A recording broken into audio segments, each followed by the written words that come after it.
All right, so let's get into the Rays Astros game. Uh, the Rays Yeah, let's get the Astros, baseball. right? It was looking good. I watched a lot of it today.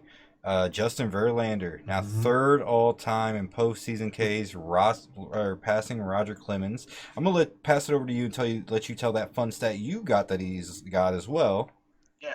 So third overall all time in strikeouts and third all time in postseason wins. He just passed Tom Glavine for 14 for all time or third all time in wins. So fantastic outing by Verlander. Yeah, I was very excited. This guy's a Hall of Famer for sure. It's not going to stop. And now we had great pitching in game one. We're going to get great pitching in game two, and we possibly might get it on both sides of the field tomorrow with Garrett Cole, and you got Blake Snell, Cy Young winner from last year. So I'm excited for both of these guys to pitch next or on sorry on tomorrow. So we'll see what happens. But Tommy Pham was a question that we had moving forward. What do you think about this Tommy Pham injury that we could be seeing? So there was a double, and I don't remember which inning it is, and I do apologize. I want to say it was the fourth inning. Tommy Pham goes back to the wall. The ball's Yeah, up 15 feet up the wall, and he still goes to jump a little bit. And as he goes to jump, he barely gets off the ground, and then he grabbed his left hip.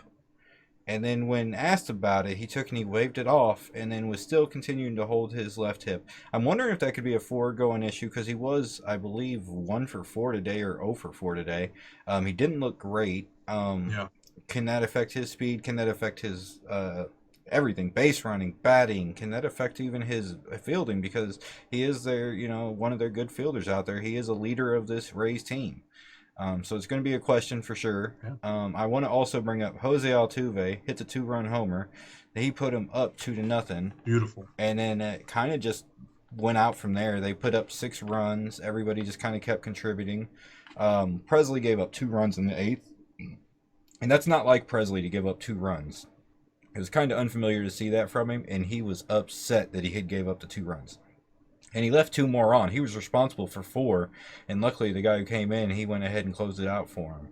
But that was it was interesting to see Yep. Presley give up 2 runs, and you could see he was frustrated with himself over it. There was a bad error by Lau in the fifth inning or the sixth inning. It was just a horrible error. I wanted to bring it up because it's not postseason play, and you can't have those kind of plays in postseason. Anything else you want to add to it in this No, you last can't. 30 seconds, real quick? You know, I would just say that don't count the Rays out. I know we're gonna be talking predictions later for these division series, but even though they lost 6-2 today, don't count these guys out. These guys are not afraid to keep playing. You saw this incredible poise they had in the wild card game. They can hit the ball and they can put it out of the park and they can change the score really quick. So don't count them out. Tomorrow's game is going to be very impressive to watch. All righty. Twins, Yankees.